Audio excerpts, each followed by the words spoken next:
Quero deixar uma palavra para vocês, então. Essa palavra está em 2 Timóteo, capítulo 3. Diz assim a palavra de Deus. Ó. Eu vou ler na nova versão, nova tradução na linguagem de hoje. Diz assim: lembre-se disto, que nos últimos dias haverá tempos difíceis, pois muitos serão egoístas, avarentos, orgulhosos, vaidosos, xingadores, ingratos, desobedientes aos seus pais, não terão respeito pela religião, não terão amor pelos outros e serão duros, caluniadores, incapazes de se controlarem, violentos e inimigos do bem. Serão traidores, atrevidos, cheios de orgulho. Amarão mais os prazeres do que a Deus. Parecerão ser seguidores da nossa religião, mas com as suas ações negarão o verdadeiro poder dela. Fique longe desta gente. Alguns deles entram nas casas e conseguem dominar mulheres fracas, que estão cheias de pecados e que são levadas por todo tipo de desejos. São mulheres que estão sempre tentando aprender, mas nunca chegam a conhecer a verdade. Assim como Janes e Jambres foram contra Moisés, assim também esses homens são contra a verdade. Eles perderam o juízo e fracassaram na fé, mas não irão longe, pois todos verão como eles são tolos. Foi isso que aconteceu com Janes e Jambres. Amém? Deus, hoje pela manhã eu estava ouvindo, quando eu fui levar os meus filhos na escola e quando trouxe eles de volta, eu estava com o carro da minha esposa e estava sintonizado na rádio aqui da cidade, né?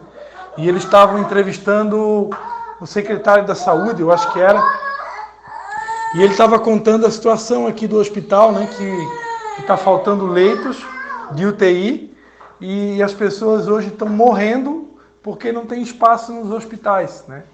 E ali eu pude ver o desespero daquele secretário da saúde. Ele começou a chorar ali no microfone da rádio, porque uma situação sem saída, né? Aos olhos humanos, uma situação sem saída. E isso que a gente está numa situação, a gente está numa cidade pequena, né? Imagina o que é uma São Paulo, o que é uma metrópole, né? Nós presenciamos o que aconteceu lá em Manaus também, né? A falta de oxigênio. Então, enfim, o que eu quero dizer para vocês hoje, eu quero ser bem breve.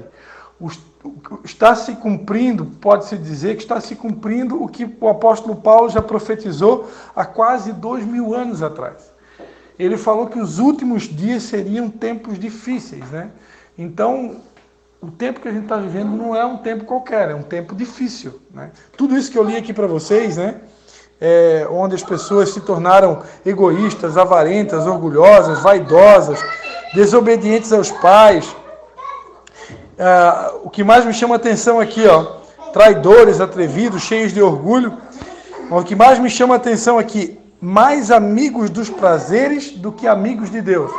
Então a gente está vivendo exatamente esse tempo, né? Onde as pessoas se tornaram mais amigas dos prazeres do que amigos de Deus. E a palavra de Deus diz lá em Tiago, né, que aquele que se torna amigo do mundo se constitui inimigo de Deus. Então, para ser amigo de Deus, eu preciso odiar o mundo. Se eu quiser amar o mundo, não amar o mundo no sentido como Jesus amou, né? Como Deus amou, porque a Bíblia diz que Deus amou o mundo de tal maneira que deu seu Filho unigênito. Mas isso é o amor em relação às vidas, em relação às almas. As almas nós temos que ter amor por elas. Nós precisamos amar as almas. Se nós não estivermos amando as almas, quer dizer que alguma coisa está errada com a gente. A gente precisa de mais compaixão, né? Que é algo que a gente tem partilhado também. Mas quando a Bíblia diz que a amizade do mundo se constitui inimizade contra Deus, é o amor às coisas desse mundo.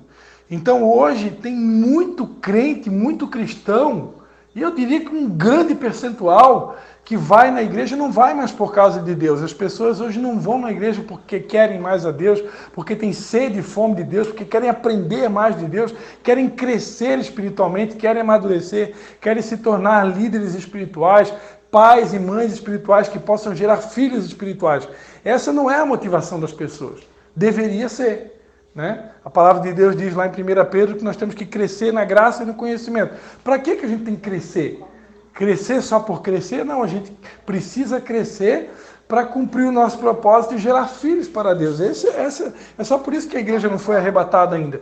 Mas uma grande parte da igreja, não estou falando da nossa, estou falando da igreja no contexto geral, está preocupado só com as bênçãos, né? Se a gente um binóculo espiritual, que a gente pudesse enxergar o coração das pessoas, a gente ia ver que um grande percentual das pessoas que frequentam hoje uma denominação evangélica, uma igreja cristã, estão ali na igreja com as motivações mais diversas, né? A maioria está preocupada com prosperidade, com bênção, com riquezas, com patrimônio. Deus pode dar tudo isso para a gente, né? Nós já aprendemos que dele é a prata, dele é o ouro, ele tem uma vida com abundância para nós, só que isso não é o foco, né? O foco não é essas coisas terrenas, né? A palavra de Deus diz que se eu já morri com Cristo, eu tenho que fazer morrer a minha natureza terrena e o meu amor a essas coisas dessa terra. Então, isso faz a gente crer com muita convicção que realmente a gente está vivendo os últimos dias, né? Eu diria assim que dentre nós, né, Deus quer levantar, Ele tem levantado, tem separado desde o Antigo Testamento um remanescente. O que é um remanescente? O remanescente era uma terça parte do povo. Esse remanescente era aquelas pessoas que não deixavam a peteca cair. Era aquelas pessoas que realmente tinham compromisso com Deus, que queriam ser santas, queriam fazer a diferença. Em toda a história do Antigo Testamento, Deus sempre deixou um remanescente, né? Então, que nós possamos ser esse remanescente.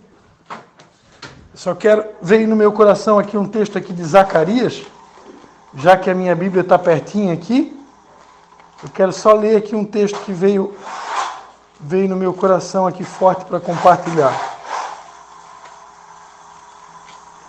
Olha só o que diz Zacarias 13, né? Zacarias 13, versículo 7 diz assim, ó espada, ergue-te contra o meu pastor e contra o homem que é o meu companheiro, diz o Senhor dos Exércitos. Fere o pastor e espalhar-se-ão as ovelhas. Né? Quando o pastor é ferido, as ovelhas se dispersam. Sempre foi assim, né? Mas volverei a minha mão para os pequenos. Em toda a terra, diz o Senhor, as duas partes dela serão extirpadas e expirarão, mas a terceira parte restará nela. Farei passar, a terceira parte, é o remanescente, é sempre uma terça parte. A terceira parte, essa que sobra, que é o remanescente, somos nós, amém?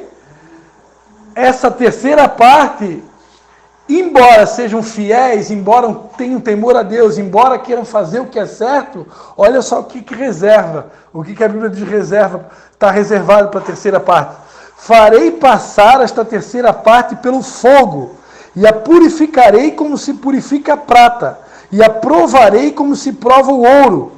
Então ela invocará o meu nome, e eu a ouvirei. Direi, é meu povo, e ela dirá, o Senhor é meu Deus.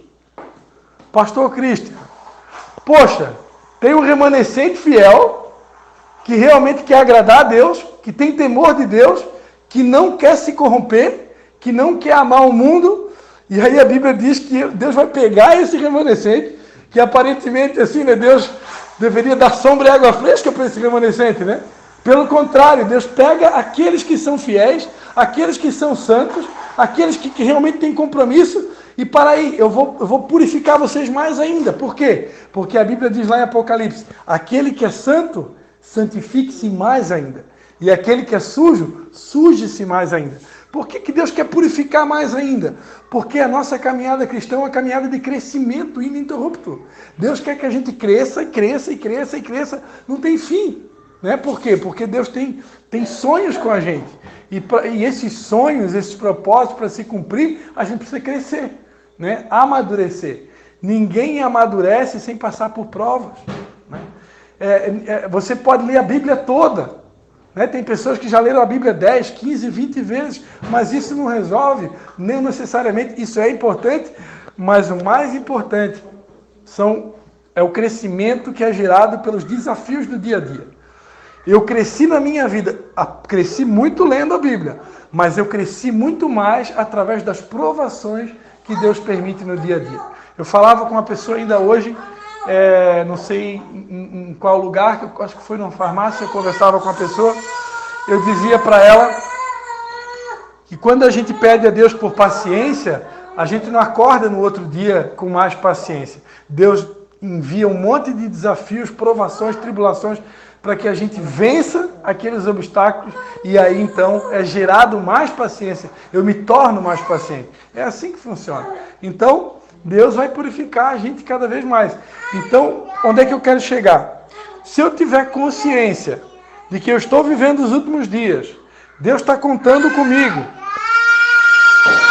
eu vou me guardar, eu vou assumir esse compromisso, vou ficar firme, sabendo de que nós estamos vivendo os últimos dias. E se nós estamos vivendo os últimos dias, nós precisamos ser sérios, né, com a gente mesmo, compromissados com o Evangelho mais do que nunca, né? Quando eu vi aquela pessoa chorando ali em lágrimas por falta de leito de UTI no hospital e as pessoas morrendo numa cidade pequena como a nossa, o desespero daquela pessoa, eu confesso para vocês que me deu até uma coisa ruim, assim, no sentido que hoje a gente está tendo aqui um tempo de confraternização, mas eu sei que essa confraternização, a gente não está aqui para tomar bebida alcoólica, não estamos aqui para celebrar desgraça e desespero de ninguém. Pelo contrário, a gente está aqui para se alinhar, para se fortalecer, para ajudar lá fora em tudo isso que está acontecendo, né? Ser luz, ser sal, fazer brilhar a estrela que está dentro de nós, como foi pregado domingo, né?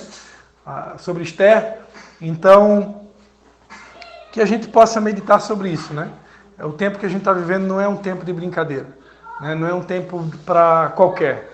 Muitas pessoas estão morrendo, né? É sério, não é brinquedo, e a gente precisa levar muito a sério, né, a nossa chamada, o compromisso com Deus, o que a gente pode somar, o que a gente pode fazer, se colocar à disposição do reino de Deus, porque Jesus está realmente voltando. Amém, amados? Então, como eu falei, era breve. Que Deus abençoe vocês. Muito obrigado pelos ouvidos atentos.